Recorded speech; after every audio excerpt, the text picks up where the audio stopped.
Bonjour mes amis, voilà, encore une vidéo. Je crois que l'actualité est assez chargée.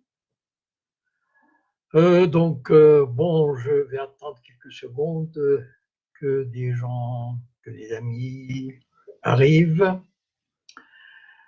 Euh, voilà, je vais parler évidemment de ce qui se passe. Bonsoir Myriam, bonsoir Youssef. Je vais parler de ce qui s'est passé il y a 2 jours à Washington. Euh, voilà, bonjour. Voilà, bonjour Daisy, bonjour Anna, Ben Salir. Voilà. Euh, Netanyahou était à Washington avec le chef de l'opposition, c'est très important.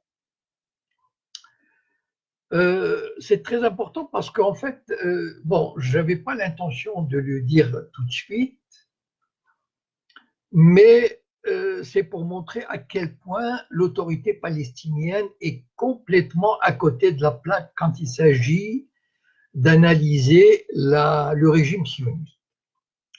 Vous savez, Mahmoud Abbas a souhaité la victoire de Gantz, soi-disant, enfin l'ancien chef d'état-major, donc c'est quand même pas n'importe quoi, n'importe qui, sous prétexte que Netanyahou était, bon, enfin, on connaît Netanyahou. Et en fait, on se rend compte que Gantz, le chef de l'opposition qui pourrait devenir Premier ministre, et Netanyahou étaient ensemble à Washington et donc ont approuvé en applaudissant très fort le plan de Trump. Donc, je pense qu'il n'y a pas de différence, enfin je pense, il n'y a jamais eu de différence entre la gauche et la droite sioniste, et c'est juste une tromperie de plus de la part des sionistes. Et malheureusement, l'autorité palestinienne s'est encore une fois laissée prendre, comme d'autres gouvernements qui croient que si Netanyahou n'était pas là, qu'est-ce que ça serait mieux. Donc voilà, ils sont tous pareils. Et donc, voilà, Trump a sorti son plan, qui manifestement est une victoire éclatante du régime sioniste. Enfin, je veux dire, c'est quasiment, Israël obtient quasiment tout ce qu'il veut. Fini le droit international, fini l'occupation, fini les résolutions. Euh, il peut annexer la vallée du Jourdain, 30 à 40% de la Cisjordanie, enfin, aucune évacuation de Cisjordanie. Vous voyez que la politique du fait accompli menée par le régime sioniste, ça fonctionne. C'est-à-dire que les sionistes, quand ils ont conquis la Cisjordanie, ils ne se sont pas dit, oh là là, est-ce qu'on va construire, etc., on va peut-être dépenser pour rien. Pas du tout. Ils ont foncé, ils ont installé maintenant 750 000 colons. Et aujourd'hui, on dit, on ne peut pas il faut les laisser là où ils sont, hein, on ne peut pas faire autrement. Pourquoi bon, ça, on n'a pas de réponse. Bon, pourquoi Trump aurait fait ça? Pour des raisons électorales certainement. Comme ça, il va gagner comment dire, il va gagner l'électorat protestant, qui est très pro-israélien. Et puis peut-être aussi, je ne sais pas, pour obtenir l'aval du complexe militaro-industriel. Enfin, c'est très compliqué. En tout cas, le fait est que jamais l'Amérique ne s'est engagée autant ouvertement du côté du régime sioniste. Et c'est tellement vrai que, en principe, il a posé un plan. Il a dit, bon, voilà, d'ici 4 ans, on va négocier au maximum pendant 4 ans, et puis on va arriver, je vais vous décrire les points principaux. Seulement, Israël aujourd'hui se sent tellement fort, tellement puissant, il n'y a aucune opposition dans le monde qui s'oppose aujourd'hui au régime sioniste, véritablement. Même la Russie, et là je le dirai plus tard, a accepté le plan en disant c'est une base de négociation. Bon, c'est-à-dire entre le loup et l'agneau, il y a une base qui accorde 90% d'écart à Israël, et c'est une base de négociation. Vous imaginez le genre de négociation qu'il peut y avoir entre le malheureux Mahmoud Abbas et le puissant Netanyahou. Et donc, dès la semaine prochaine, voilà, le Parlement israélien va se, enfin le gouvernement actuel va se réunir et va déclarer unilatéralement comme ça, voilà, la vallée du Jourdain, c'est à nous, les implantations, c'est à nous. Et puis, ben, pour l'État palestinien, ben, on discutera. Voilà. C'est-à-dire, il y aura un État palestinien. Trump a prononcé le terme magique d'État palestinien, qui ne recouvre pas grand-chose, qui ne verra même pas le jour. Ça, c'est quasiment acquis, parce que les conditions sont telles. Par exemple, il faut que le Hamas se désarme. On ne va pas le Hamas se désarmer. Il faut que l'autorité palestinienne cesse ses attaques contre Israël. Vous savez, les médias palestiniens critiquent Israël. Et ça fait très mal au cœur aux Israéliens. Vous savez, les sionistes sont des rescapés de la Shoah, donc ils ont une très grande sensibilité. Donc quand les Palestiniens les critiquent, ça leur fait mal au cœur. Ils croient qu'il va y avoir une nouvelle Shoah. Et donc il faut qu'ils tirent, il faut qu'ils tuent, ça les blesse. Donc Trump a dit, pendant 4 ans, il faut que les Palestiniens ferment leur gueule. C'est-à-dire, il faut qu'ils s'assument, qu'ils arrêtent les critiques contre Israël, etc. Voilà. Et s'ils ferment leur gueule pendant 4 ans, eh bien, s'ils désarment le Hamas, s'ils se montrent gentils, s'ils rampent, eh bien, on leur donnera un État palestinien. C'est quoi cet État palestinien? En principe, un État, et moi, c'est ce que j'appelle un État croupion. Voilà. C'est-à-dire, ce n'est pas un vrai État. Un État normal, il a sa souveraineté sur un territoire. Bon.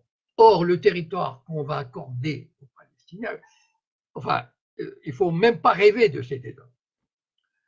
L'État qu'on leur accorderait, serait morcelé et totalement contrôlé par Israël. C'est-à-dire que, d'abord, toute personne qui rentrera ou sortira du territoire, puisque ce territoire sera entouré totalement à l'ouest par le mur et à l'est par la vallée du Jourdain qui sera annexée la semaine prochaine, qui est de toute façon sous souveraineté israélienne.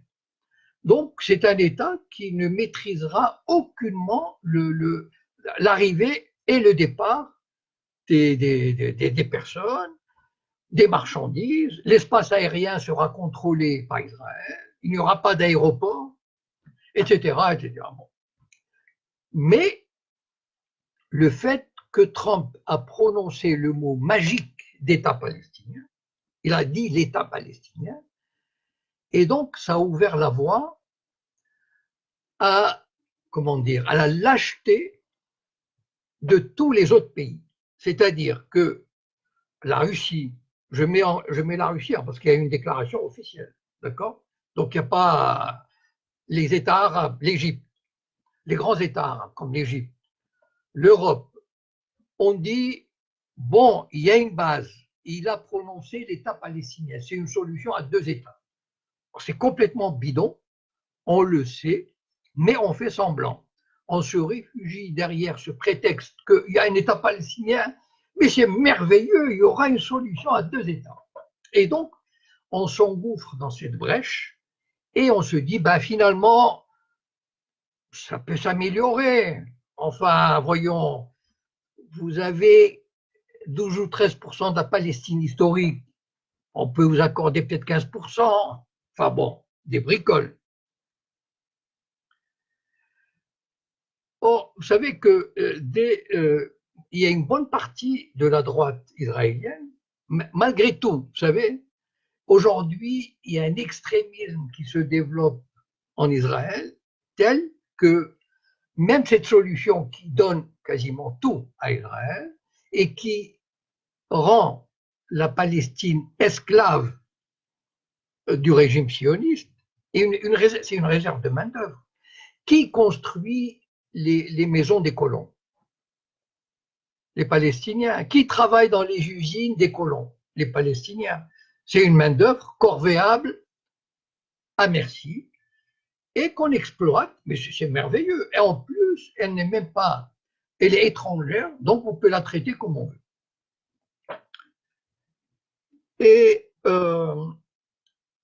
donc, il va y avoir des négociations pendant 4 ans, comme je vous dis, et Netanyahou a déclaré à ses amis, et donc cette droite ne veut même pas entendre parler d'un État palestinien, même si un État croupion, rien. Ils ne veulent pas, ils veulent juste que cette population reste là, travaille pour les sionistes, pour les colons, et c'est tout. Le terme même d'État palestinien, et ils sont à peu près, on peut estimer, à 25 à 30% des juifs israéliens qui pensent comme ça. Même un État palestinien, c'est inconcevable pour eux. Et Netanyahou leur a dit, mais ne vous en faites pas, ils ne vont pas accepter de toutes les façons, voilà, ils refusent, donc il n'y aura pas d'État palestinien, on va faire semblant de négocier.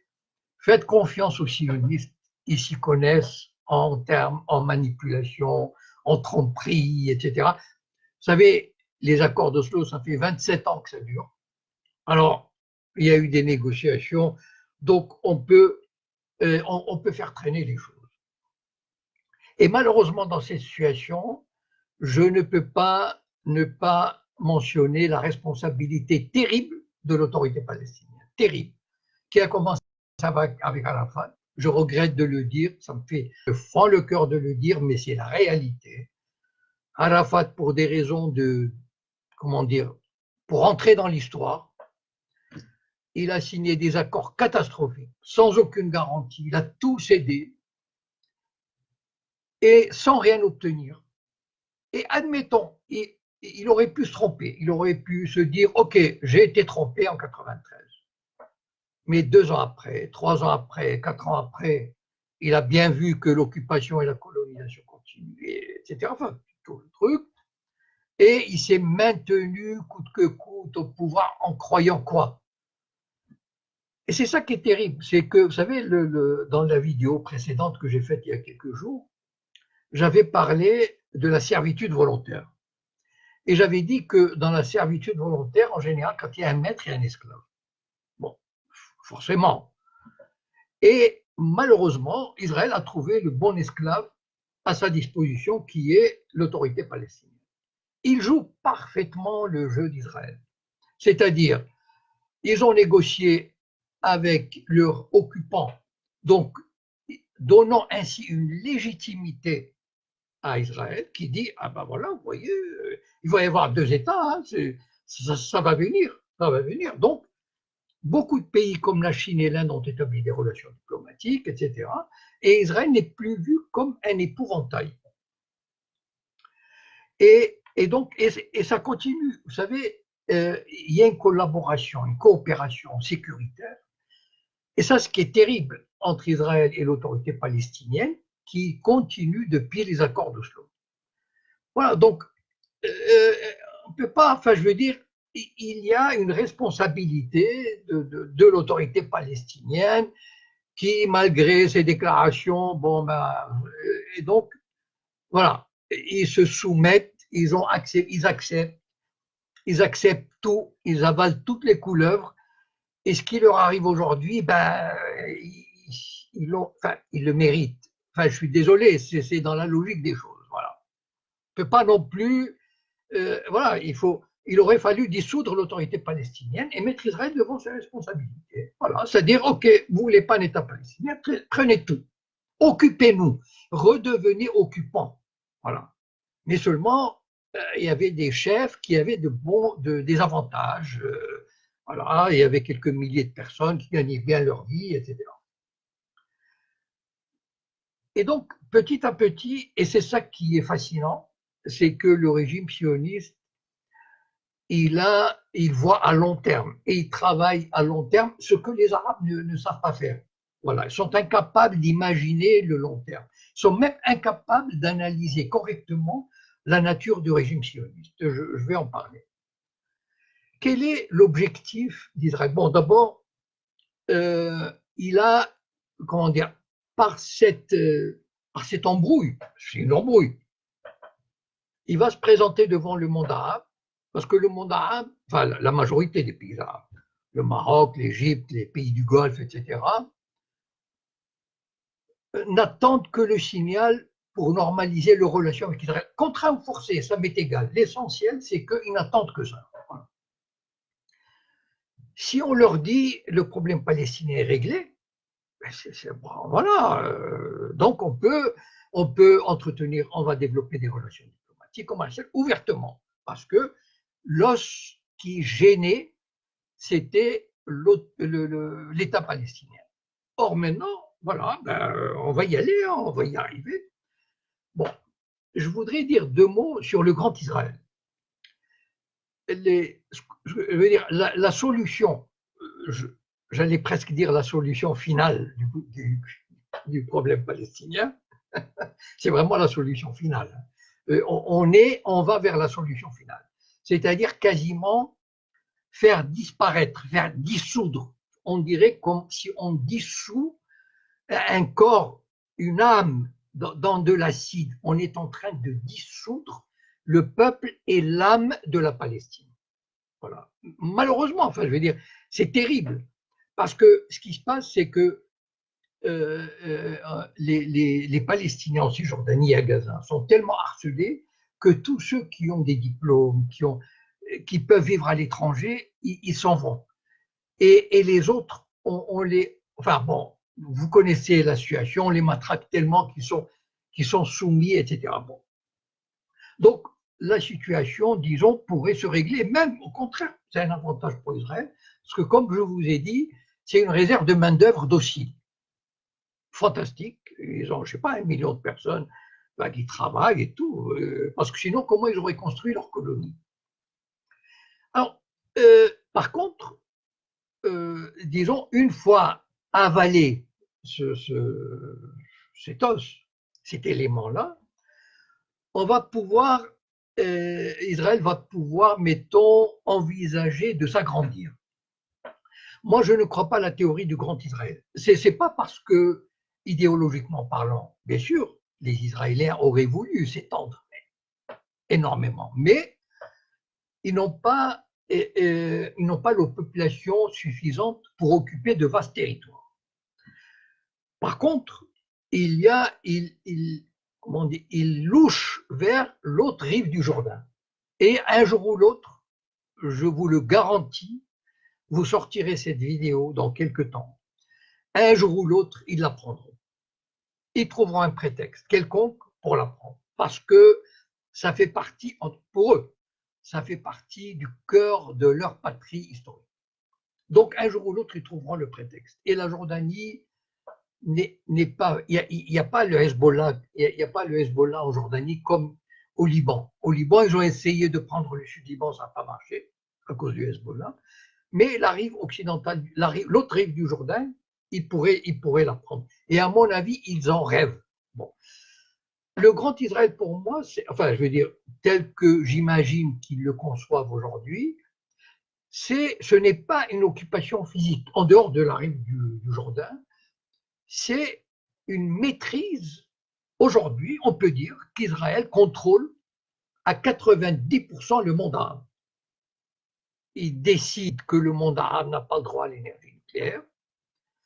Il peut détruire toutes les installations industrielles qui le gêneraient, comme il l'a fait en Syrie bien avant les événements. Il peut faire tomber des régimes, comme il a fait pour l'Irak, la Syrie, etc., la Libye. Donc, il impose sa domination par le travail des services secrets, de manipulation, etc. Quasiment aucun pays arabe ne peut mener une politique hostile, à part probablement le Liban. Voilà. Même la Syrie, vous savez, même avant les événements, Israël bombardait régulièrement le territoire syrien et les Syriens ne répondaient pas parce qu'ils connaissent le rapport de force. Donc, c'est quasiment le monde arabe, il mange dans la main d'Israël. Voilà. Malheureusement, c'est la réalité. Et ils sont trop faibles, ce sont des pouvoirs corrompus, ce sont des pouvoirs pourris. Et quand il y a un pouvoir légitime qui émerge comme celui de Morsi, on lui coupe la tête parce que soi-disant il est islamiste, comme s'il n'y avait pas d'islamistes en Arabie Saoudite.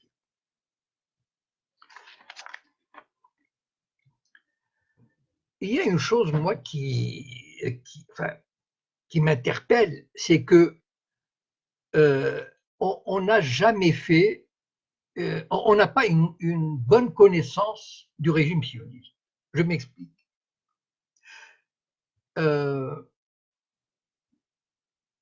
C'est-à-dire que je ne sais pas si vous avez entendu des explications, des explications pareilles, mais pour ma part, le régime sioniste, il est incompatible avec la paix. C'est un système, c'est une idéologie, c'est un régime qui ne peut pas faire la paix. Bon, maintenant, je suis sûr qu'il y a des journalistes ou des hommes politiques qui le savent, mais ils n'oseraient jamais le dire. Vous imaginez le tollé, vous savez, on rapporte hein, des soirées où il y a des diplomates, etc. On m'a rapporté une chose, par exemple, il y avait un diplomate français qui, un soir, il croyait ne pas être entendu dans un cocktail et il avait dit, parler d'Israël, ce petit État de merde. Voilà. Vous savez, ils sont conscients à qui ils ont affaire. Mais seulement, Israël fait peur pour toutes sortes de raisons et il y a la culpabilité.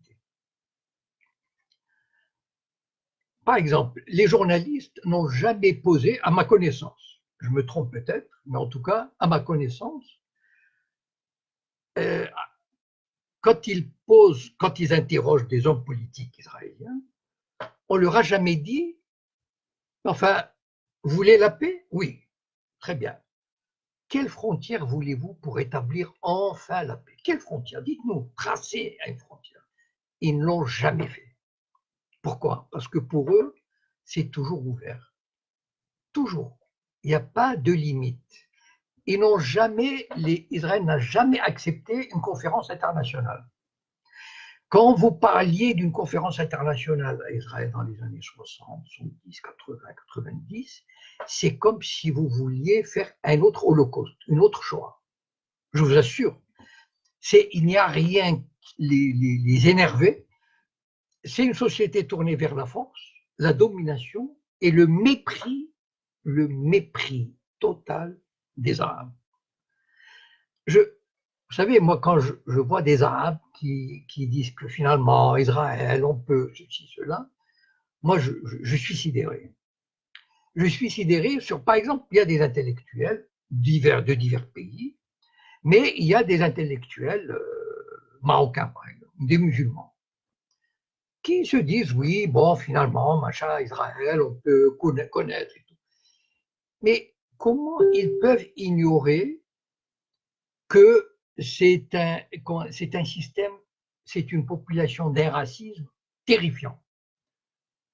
Et malheureusement, s'ils savaient,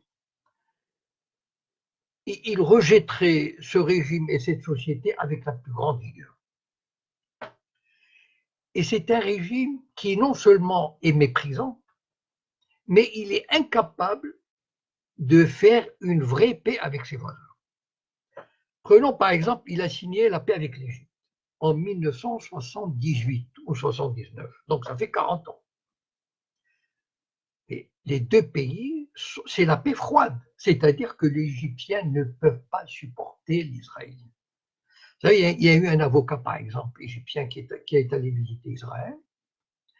On l'a exclu du barreau égyptien.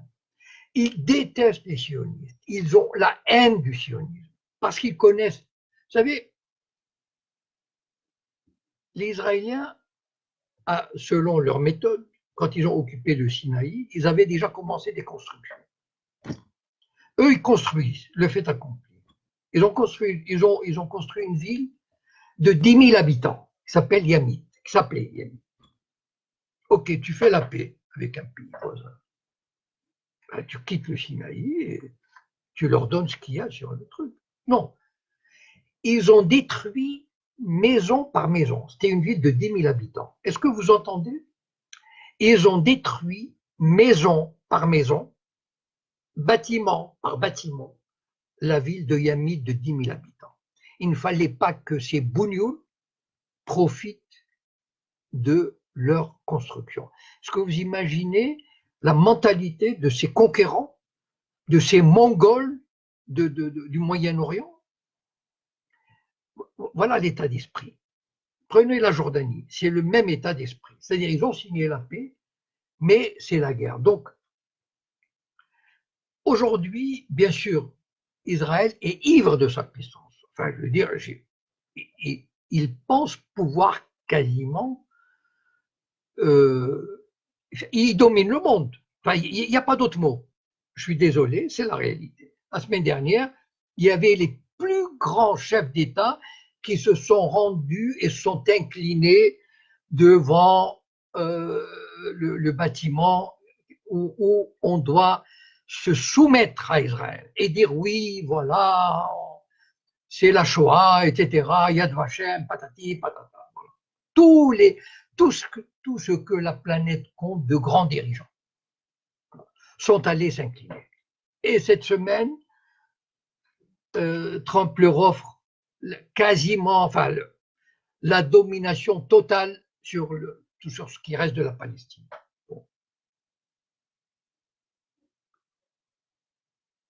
Mais, vous savez, il y a dans la mythologie grecque, on disait à l'époque, enfin on dit que lorsque les dieux voulaient faire perdre un roi, on le rendait trop puissant, parce que la puissance rend aveugle. Et je vais vous citer un cas. Vous savez, il y a quand même des opposants en Israël. Enfin, il y a ce fameux documentaire sur les 6 anciens chefs de renseignement qui est passé sur Arte il y a quelques années, qui disait que nous allons vers la catastrophe, etc. Bon, mais je vais vous citer un cas exemplaire. Il y a 2-3 ans, il y a le chef d'état-major adjoint, j'ai oublié son nom, mais enfin bon, qui a déclaré ceci. La situation en Israël aujourd'hui me rappelle le début des années 30 en Allemagne. Est-ce que vous entendez ce que je dis? La situation en Israël aujourd'hui me rappelle celle du début des années 30 en Allemagne. Évidemment, la carrière de ce chef d'état-major adjoint a été tout de suite arrêtée. Et c'est un courage extraordinaire, parce que être chef d'état-major en Israël, c'est quelque chose, c'est au-dessus de Premier ministre et de président de l'État. Eh bien, il a dit ça, et il continue à dire ceci, ça. Mais, évidemment, enfin, il reste quand même ces voix isolées, mais qui sont inaudibles. Aujourd'hui, la puissance d'Israël est telle qu'ils se croient tout permis et ils vont droit dans le mur. Il y a une haine terrible qui monte, mais ils s'en foutent. Voilà. Eux, aujourd'hui, ils dominent le monde. Et je terminerai par cette phrase célèbre qu'on disait pendant la Révolution française sur la force. On peut tout faire avec des baïonnettes, sauf s'asseoir dessus. Voilà. La force permet tout, permet beaucoup, mais pas tout. On ne peut pas s'asseoir dessus. Voilà. Donc, voilà, bon, je regrette la coupure, mais enfin bon, on fera 2 vidéos. Donc, à la prochaine. Je voulais juste vous dire que je vais quelques jours au Maroc pour faire des conférences. Donc, je serai absent des réseaux sociaux pendant quelques temps, pas longtemps, et je vous retrouverai avec plaisir. Bonne soirée.